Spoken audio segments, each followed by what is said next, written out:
Hello అండి.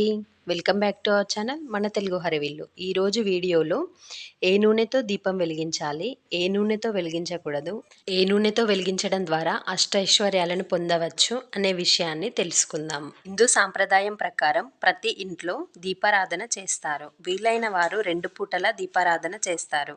ప్రతిరోజు దీపారాధన చేయడం వల్ల ఇంట్లో ఉన్న దుష్టశక్తులు తొలగిపోయి సిరి సంపదలతో అష్టైశ్వర్యాలను కలిగి ఉంటారని మన పెద్దలు చెప్తారు. అయితే దీపారాధన స్టీల్ ప్రమిదలలో చేయరాదు. వెండి లేదా పంచలోహాలతోనూ మట్టితో చేసిన ప్రమిదలు శ్రేష్టము. స్టీల్ ప్రమిదలలో దీపారాధన చేయడం వల్ల ఆర్థిక సమస్యలు పెరుగుతాయి. దీపారాధనకు కొన్ని నూనెలను వాడడం వల్ల ఆర్థిక సమస్యలు పెరుగుతాయట. అయితే ఏ నూనెను వాడవచ్చు, ఏ నూనెను వాడకూడదో ఈ వీడియోలో తెలుసుకుందాం. కొంతమంది నిత్య దీపారాధన చేసిన కొన్ని విషయాలు తెలియక కొన్ని పొరపాట్లు చేస్తూ ఉంటారు. దీపాన్ని ఎలా వెలిగించాలో ఇప్పుడు తెలుసుకుందాం. దీపాన్ని ఎప్పుడూ నేలపై పెట్టి వెలిగించరాదు. ఒక ప్లేట్ కానీ లేదా ఒక తమలపాకు పైన పెట్టి కానీ దీపాన్ని వెలిగించాలి. ముందుగా నూనె వేసి ఆ తర్వాత దానిలో వత్తి వేసి దీపాన్ని వెలిగించాలి. ఏకవత్తి కాకుండా 2 వత్తులను జత చేసి దీపాన్ని వెలిగించాలి. అలాగే దీపపు కుందులను శుభ్రం చేయకుండా దీపాన్ని వెలిగించకూడదు. దీపం జ్యోతి పరబ్రహ్మ దీపః సర్వోత్తమోపః దీపేన సాధ్యతే సర్వం సంధ్యాదీప నమోస్తుతే. దీపము జ్యోతి స్వరూపం, అదే పరబ్రహ్మం. దీపం చీకటిని పారద్రోలుతుంది. ఈ దీపం వల్లే సర్వకార్యాలు సులభమవుతున్నాయి. అటువంటి సంధ్యాదీపమా నీకు నమస్కారం అని అర్థం. ప్రతిరోజు దీపాన్ని వెలిగించే అప్పుడు ఈ మంత్రాన్ని చదువుతూ దీపం వెలిగించాలి. అలా చేయడం వల్ల ఆ ఇల్లు ఎప్పుడూ సిరి సంపదలతో నిండి ఉంటుంది. అయితే దీపాన్ని వెలిగించడానికి ఏ నూనెను వాడాలో ఇప్పుడు తెలుసుకుందాం. ఆవు నెయ్యి ఉత్తమము, మంచి నూనె మధ్యమము, ఇప్ప నూనె అధమము అంటారు. నిత్య దీపారాధనకు ఆవు నెయ్యి, కొబ్బరి నూనె, వేప నూనె, ఆముదెలను కలిపి వెలిగించడం వల్ల అమ్మవారి అనుగ్రహం లభిస్తుంది. ఆవు నెయ్యి దీపం అన్నిటికన్నా శ్రేష్టమైనది మరియు అత్యంత శక్తి కలిగిన దీపము. శ్రీ మహాలక్ష్మికి ఆవు నెయ్యి దీపము అంటే ఎంతో ప్రీతి. ఆవు నెయ్యితో దీపాన్ని వెలిగించడం ద్వారా మనసులో ఉన్న ఎటువంటి కోరికలైనా తీరుతాయి.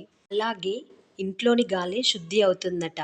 గాలిలోని సూక్ష్మక్రిములు నశిస్తాయని, దీపం నుండి వచ్చే సువాసనతో మానసిక ప్రశాంతత లభిస్తుందని, స్వచ్ఛమైన ఆవు నెయ్యితో వెలిగించిన దీపం అమ్మవారికి ఎంతో ఇష్టమని పండితులు చెబుతున్నారు. లక్ష్మీ కటాక్షం పొందాలనుకుంటే ఆవు నెయ్యితో దీపారాధన చేయాలి. ఆవు నెయ్యితో దీపాన్ని వెలిగించడం వల్ల ఆర్థిక సమస్యలు తొలగిపోతాయి. అంతేకాదు ఆరోగ్యము, ప్రశాంతత, ఆనందము, భార్యాభర్తల మధ్య విభేదాలు తొలగి అన్యోన్యంగా కలిసి ఉంటారట. సమాజంలో కీర్తి ప్రతిష్టలు పొందాలనుకునేవారు ఆముదంతో దీపాన్ని వెలిగిస్తే మంచిది. అంతేకాదు ఆముదంతో దీపాన్ని వెలిగించడం ద్వారా కుటుంబ సభ్యుల మధ్య ఉన్న విభేదాలు, గొడవలు పరిష్కారం అవుతాయి. శని మహాదశలో శనీశ్వరుని అనుగ్రహం కూడా కలుగుతుంది. ఆముదంతో దీపారాధన చేయడం వల్ల కీర్తి సంపదలతో పాటు ఆధ్యాత్మిక భావాలు కూడా పెరుగుతాయి. నువ్వుల నూనెతో దీపాన్ని వెలిగించడం ద్వారా మనల్ని వేధించే సమస్యలు, చెడు ప్రభావాలు, మనకు ఎదురయ్యే కష్టనష్టాలు అన్నీ తొలగిపోతాయి.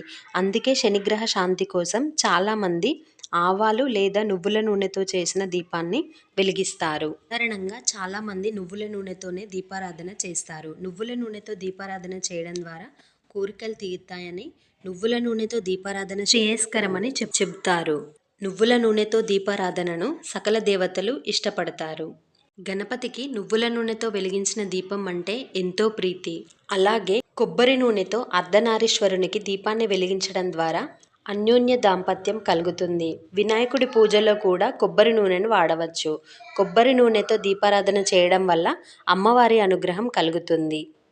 ఇంట్లోని చెడు ప్రభావాలు తొలగి శాంతిగా ఉండాలంటే పంచదీప నూనెతో దీపారాధన చేయాలి. దీనివల్ల మనసులోని చెడు ఆలోచనలు దూరమయ్యి అనారోగ్యం, పేదరికాలను దూరం చేస్తుంది. పంచదీప నూనెను కొబ్బరి లేదా నువ్వులు, ఆముదం, వేప, ఇప్ప నూనె, ఆవు నెయ్యిలను కలగలిపి తయారు చేస్తారు. హనుమంతుడిని ప్రసన్నం చేసుకోవడానికి మల్లెపూల నూనెతో దీపారాధన చేయాలి. శత్రువుల నుండి రక్షించుకోవడానికి భైరవుని ముందు ఆవ నూనెతో దీపం వెలిగించాలి. సూర్యభగవానుడిని ప్రసన్నం చేసుకోవడానికి ఆవ నూనెతో దీపాన్ని వెలిగించాలి. రాహుకేతు గ్రహాల ప్రభావం పడకుండా ఉండడానికి మునగ నూనెతో దీపం వెలిగిస్తే ఆ గ్రహాల ప్రభావం తగ్గుతుంది. వేరుశనగ నూనె, పామాయిల్ నూనె వంటివి దీపారాధనలో అస్సలు వాడకూడదు. ఈ నూనెలు దీపారాధనలో వాడడం వల్ల ఆర్థిక ఇబ్బందులు కలిగి అప్పులు అవుతాయి. ఇంట్లో ఎప్పుడు చికాకులు, గొడవలతో ఇబ్బంది పడాల్సి వస్తుంది. అందువల్ల ఈ నూనెలను దీపారాధనకు వాడకూడదు. ఈ నూనెలను ఇంట్లోనే కాదు, దేవాలయాల్లో కూడా దీపారాధనకు ఉపయోగించరాదు. దీపారాధన ఎలా చేసినా కూడా స్వచ్ఛమైన మనసుతో, సంపూర్ణమైన భక్తితో దేవుడికి మిమ్మల్ని మీరు అర్పించుకొని పూజ చేస్తే తప్పనిసరిగా మంచి ఫలితం ఉంటుందని పండితులు చెబుతున్నారు. ఈ వీడియో కనుక మీకు నచ్చినట్లయితే లైక్ చేయండి, షేర్ చేయండి, కామెంట్ చేయండి. వెంటనే మన ఛానల్ని సబ్స్క్రైబ్ చేసుకోండి.